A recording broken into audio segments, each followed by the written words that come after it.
네, 오늘 10월 25일입니다. 월요일입니다. 새로운 일주일이 시작되었습니다. 이번 일주일 주님 은혜 가운데 복되게 사시기를 주의 이름으로 축복합니다. 우리 공동기도 제목으로 기도하는 시간 갖도록 하겠습니다. 기도하시겠습니다. 홍석과 집사의 암을 치료해 주십시오. 배옥준 집사의 뇌졸중을 치료해 주십시오. 언어가 회복되고 오른쪽 팔다리에 힘이 생겨나도록 해 주십시오. 과간나 집사의 허리를 치료해 주십시오. 고나대 집사가 다시 걷도록 해 주십시오. 오길선 은혜가 회복이 잘 되게 해 주십시오. 이승학 성도의 뇌종양 치료가 잘 되게 해 주십시오. 우한 폐렴으로부터 우리를 지켜주십시오. 예수님의 이름으로 기도합니다. 아멘. 아멘. 오늘 본문의 말씀은 욥기 12장 13절에서 25절까지 말씀입니다. 욥기 12장은 11장에서 소발이 이 욥이 죄인이라고, 그래서 빨리 회개해야 된다고, 회개해야 회복이 된다고 그렇게 말을 했습니다. 그러자 그 말을 듣고 이제 그 소발에 대한 대답을 12장에서 하고 있습니다. 오늘 본문의 13장 13절부터 시작이 되는데요. 1절부터 12절까지 보시면 내용을 보면 그 내용은 이런 것입니다. 참 너 똑똑하다. 이제 비난을 합니다. 비난을 하는 말을 하는데요. 너희 참 똑똑하다. 그러면서 나도 생각이 있고 나도 안다. 지금 너희가 말하는 거 내가 모를 줄 아느냐? 나 그거 다 안다. 욥이 그렇게 말합니다. 1절에서 12절까지 말씀해 보시면요. 나만 아는 게 아니라 이렇게 말합니다. 짐승도 알고 땅도 알고 고기도 안다. 지금 너희가 말하고 있는 것, 이런 고난 당하는 것은 그 고난의 이유는 죄고 그 죄로부터 벗어나기 위해서는 회개해야 된다. 이렇게 말했는데 그거는 너희만 아는 게 아니라 짐승도 아는 거다. 그거는. 짐승들도 안다. 그렇게 말합니다. 그러면서 1절에서 12절까지 그렇게 말을 하면서요. 오늘 본문 13절부터 25절까지 말씀해 보시면 욥이 자기가 알고 있는 하나님에 대해서 말합니다. 자기가 알고 있는 하나님. 특별히 하나님의 권세, 하나님의 주권에 대해서 욥이 하나님을 찬양하는 그런 말을 합니다. 그래서 지금 이렇게 말하는 이유가 어디 있냐 하면 욥의 친구들이 욥이 죄인이고 하나님을 모르기 때문에 이런 일을 당한다고 생각하고요. 하나님을 몰라서 계속 죄가 없다고 말한다고 생각한다는 거죠.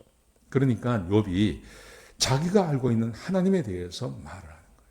고백하는 거예요. 이게 참 놀랍습니다. 욥이 알고 있는 하나님, 욥이 알고 있는 하나님의 권세, 세상의 주인이신 하나님이 어떤 분인지 욥이 13절부터 9절 9절마다 이것을 표현하고 있습니다. 참 놀랍습니다. 자, 13절에 보시면 이렇게 말합니다. 지혜와 권능이 하나님의 것이고 계략과 명철도 하나님의 것이다. 세상의 모든 지혜 다 하나님 것이다. 하나님이 세상 모든 지혜의 근원이시다. 이렇게 말합니다. 14절에서는요. 하나님께서 허물으시면, 하나님께서 넘어지게 하시면 다시 세울 수도 없고 하나님께서 사람을 거두시면 풀려날 수도 없다. 이게 참 유명한 말 아닙니까? 하나님께서 허물어 버리시면 그것을 사람이 다시 세울 수 없습니다. 그렇지 않습니까? 이 본문이 이 본문에 나오는 거예요. 이 말이 이 본문에 나오는 거예요. 하나님의 권세가 얼마나 큰지 하나님께서 허물어 버리시면 사람이 그것을 다시는 세울 수 없습니다. 하나님의 주권, 하나님의 권세를 말하는 것이죠. 15절에 보시면요. 하나님께서 물을 막으시면 물이 말라버리고 하나님께서 물을 보내시면 땅이 뒤집어집니다. 그러니까 물을 주관하시는 분이 하나님이십니다. 오늘 지난주 신문 보니까 지금 이 캘리포니아는 또 비가 안 와서요. 또 난리라 그러죠. 물을 내리시고 물이 오게 하시는 분 하나님이십니다. 미국처럼 이렇게 과학이 발전하고 돈도 많고 산수가 얼마나 수려합니까?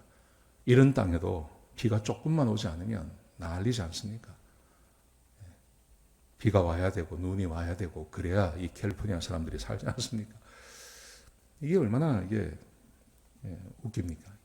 하나님의 권세라는 거예요. 하나님의 권세. 그래서 16절에 보시면요. 능력과 지혜가 그에게 속해 있고 속는 자나 속이는 자가 다 그에게 속했다. 세상의 모든 능력, 지혜, 속이고 속고 하는 거 다 그거 하나님이 하시는 겁니다. 그렇게 말합니다. 그러면서 권세가들에 대해서 이야기해요. 권세가 있는 사람들, 여기 보시면 재판장, 왕들, 제사장, 권세 있는 사람들, 이 모든 사람들 다 하나님의 수하에 있습니다. 이렇게 말합니다. 자, 보세요. 17절에 보시면요. 재판장을 어리석게 하는 자가 하나님이십니다. 하나님께서 재판장을 어리석게 만듭니다. 그러니까 여기서 말하는 재판장은 요즘 이제 판사 이런 사람들이죠. 판사가 되려면 얼마나 이게 힘이 듭니까? 얼마나 공부를 많이 해야 됩니까? 또 뛰어난 사람들이 판사가 되는 거죠. 그런데 그 판사의 그 지혜를 순간적으로 어리석게 만드시는 분이 하나님이십니다. 하나님의 주권을 말하는 거예요. 18절에 보시면요. 왕들이 맨 것을 푸시고 허리를 동이신다. 왕들이 맨 것, 왕의 권세. 왕이 막 칼을 차고 권세를 차고 옷을 입고 나가면 그 앞에 벌벌 떨지 않습니까? 근데 그것을 한순간에 벗겨버리시는 것. 하나님께서 느부갓네살 왕을 그렇게 하지 않습니까? 왕의 맨 것을 한순간에 풀어버리시는 분이 하나님이십니다. 하나님의 권세. 지금 이게 뭐냐면요. 이게 지금 욥이 알고 있는 하나님이라는 거예요. 이런 말을 왜 하냐 하면 내가 이런 하나님을 알고 있는데 죄를 지었겠냐. 내가 하나님을 모르면 죄를 짓지 모르지만 내가 하나님을 이렇게 알고 있는데 내가 죄를 짓겠냐. 지금 이 말을 하고 있는 겁니다. 그러면서 말하고 있는 거죠. 왕들이 맨 것을 푸시고 허리를 동이신다. 왕을 세우기도 하시고 풀기도 하시는 분이 하나님이십니다. 19절에 보시면요. 제사장들을 벌거벗겨 끌고 가십니다. 하나님께서 제사장은 처음에 아론의 자손으로부터 레위인으로부터 제사장이 되는데 이게 시간이 지나면서 어떤 일이 되냐면 이게 제사장들이 아주 권세가 많아지지 않습니까? 근데 한순간에 그 제사장의 옷을 벗기시는 분이 하나님이십니다.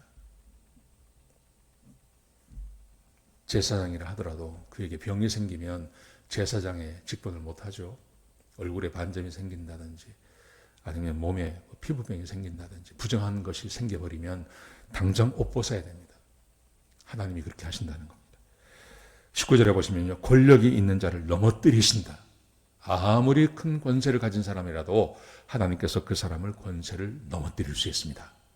하나님이 권세 많은 사람들, 재판장, 왕, 제사장, 권력과 이 사람들의 권세를 한순간에 벗기기도 하시고 다시 세우기도 하시는 분이 하나님이십니다.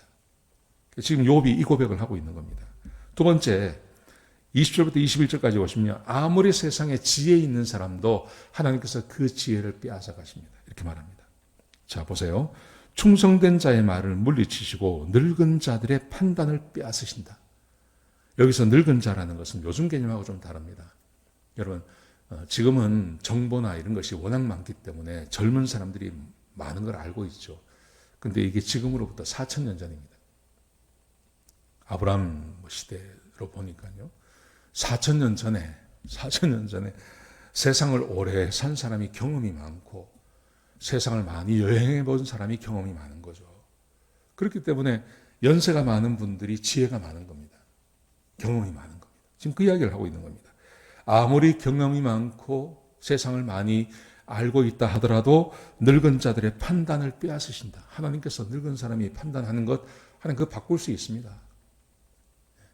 지금까지는 이렇게 해왔는데 하나님께서 그때부터 다르게 역사하실 수 있다는 겁니다. 역사를 바꿀 수 있다는 겁니다. 얼마든지 바꿀 수 있다는 겁니다. 21절에 보시면요. 귀인들에게 멸시를 쏟으시며 귀인들, 사람들에게 존중받는 그 사람들에게 한순간에 멸시가 쏟아지게 하실 수 있는 분이 하나님이십니다. 21절에 보시면요. 강한 자의 권세를 빼앗으신다. 강한 자, 지혜롭고 해서 권세를 똘똘 뭉쳐서 가지고 있는 사람의 그 권세도 한순간에 빼앗을 수 있는 분이 하나님이십니다. 욥이 알고 있는 하나님이에요. 욥이 알고 있는 하나님을 지금 고백하고 있는 겁니다. 소발이나 엘리바스나 친구들이 계속해서 말하기를 너는 하나님을 몰라. 너는 하나님 앞에 회개해야 돼. 이런 말을 계속 하거든요. 근데 지금 욥이 말하고 있는 게 내가 알고 있는 하나님은 이런 하나님이야. 그래서 뭘 강조하고 싶어 하는 거냐 하면 욥이 강조하고 싶은 것은 내가 하나님을 이렇게 알고 있는데 내가 죄를 지었겠냐 이 말입니다. 하나님을 알고 있으면 죄를 짓지 않는다. 사랑하는 성도 여러분, 우리 현대 사회에서 보면 많은 사람들이 하나님 앞에 죄를 짓습니다. 그리스도인도 그렇고요, 비그리스도인도 그렇고요. 왜 그런가요? 이유가 한 가지 있습니다. 하나님을 몰라서 그렇습니다. 하나님을 모르기 때문에 범죄하고 죄 짓는 거예요. 하나님을 알면요. 하나님을 알면 알수록 사람은 겸손해지고 하나님을 알면 알수록 자기의 삶에서 죄를 제거합니다. 하나님을 알면 알수록. 그런데 세상 사람들은 하나님을 알 수도 없죠. 하나님 없다 그러죠. 그리고 우리 그리스도인들 가운데서도 하나님을 모르는 분들이 많으세요. 그래서 죄를 짓는 거예요. 여러분, 내가 죄를 짓지 않기 위해서 도를 닦는 게 아닙니다. 도를 닦는 게 아니라 도덕적인 인간이 되려고 하는 게 아니라 하나님을 알아가는 겁니다. 하나님을 많이 알아가는 겁니다. 하나님을 알기 위해서는 거듭난 그리스도인이라면 얼마든지 하나님을 알 수 있습니다. 우리가 거듭날 때 성령께서 우리 안에 오셨습니다. 그래서 우리에게 하나님을 가르쳐 주세요. 그런데 어떻게 하나님을 알 수 있냐면 성경입니다. 성경을 읽어 내려가는 겁니다. 그리고 성령께서 우리를 가르치십니다. 그러면 얼마든지 하나님을 알아갈 수 있는 거예요. 성경 외에서는 하나님을 알 수 있는 방법이 없습니다. 물론 세상을 보면서도 하나님을 알 수 있지만 그래도 구체적으로 이 세상 가운데 역사하시는 하나님, 세상을 창조하시고 주관하시고 이 세상을 심판하실 하나님을 알 수 있는 방법은 성경을 연구하는 것밖에 없습니다. 성경을 많이 읽으셔야 됩니다. 성경을 읽으시면 성경 가운데서 일하셨던 하나님, 시대를 초월해서 그 성경 가운데 역사하신 하나님이 지금도 우리 안에서 동일하게 역사하시는 거죠. 지금 욥이 이 하나님을 어떻게 알았을까요? 욥도 마찬가지입니다. 성경을 통해서 이걸 알게 된 것입니다. 우리도 성경을 좀 부지런히 읽고 공부하고 하나님 말씀을 들으시고 그렇게 해서 하나님을 알아가시는 저와 여러분 되시기를 주의 이름으로 축복합니다. 욥이 하나님을 알기 때문에 내가 범죄하지 않았어 이렇게 주장하는 것처럼요. 우리도 하나님을 알면 알수록 그러면 죄로부터 멀어지는 그리고 하나님과 가까워지는 그런 삶을 살게 될 것입니다. 오늘 하루 한번 시간을 내어서 성경을 읽으시는 저와 여러분 되시기를 주의 이름으로 축복합니다. 기도하시겠습니다. 아버지 하나님, 우리 사랑하는 성도님들을 축복합니다. 특별히 성경을 많이 알게 하여 주옵소서.